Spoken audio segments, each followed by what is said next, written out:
I'm a lieutenant colonel, and I'm currently the commanding officer of Marine Medium Tiltrotor Squadron 265. I'm from Haddon Heights, New Jersey. It's a little town just on the Delaware River side of New Jersey, across from Philadelphia.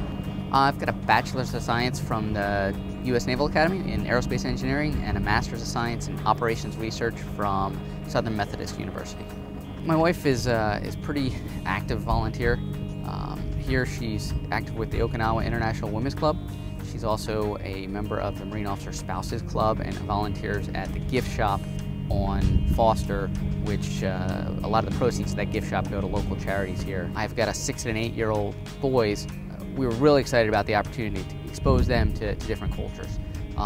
Find the culture here in Japan and Okinawa fascinating. The distinctions between Okinawa and Japan, I find that very interesting as well.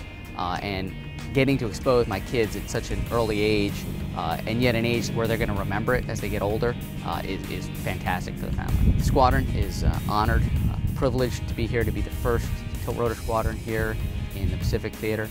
We are excited about the opportunities that we're going to have over the next 2 years, flying to places like, we just finished up an exercise in Guam. We're going to be going to Thailand, the Philippines, Korea, Australia, all in a very short period of time, and most of it we're going to be doing by aero refueling to get there, instead of the legacy mode of getting on a ship and taking 2 to 3 weeks to get there.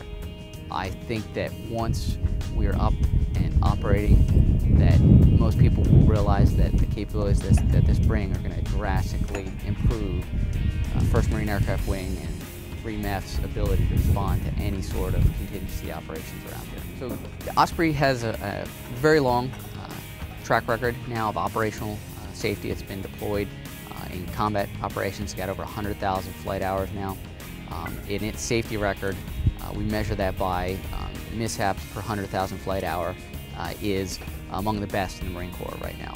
Today, we've gotten to a point where, with simulation and with the extensive testing that we do, that aircraft come out of production, initial production, in a much safer configuration. So I like to tell people that I have a 6- and 8-year-old son, and I would put him on the back of one of these aircraft tomorrow with any of the pilots in my squadron. We're thrilled to be here, that the aircraft is a safe, reliable aircraft, that us being here is going to have a great impact on the Marine Corps' ability to respond to natural disasters, to any threats to either the U.S. or Japanese interests, and that we're here as to strengthen the alliance, and I think that this aircraft is really going to give us the capability to do that.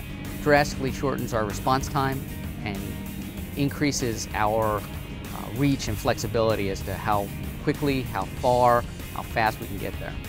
So far here in Okinawa, probably the favorite memory I've got is watch my boys see some of the sights and just be fascinated, and the energy and enthusiasm they have of seeing things like Shuri Castle or the aquarium, some of those neat sights that they're not going to get to see anywhere else, and watching them experience that.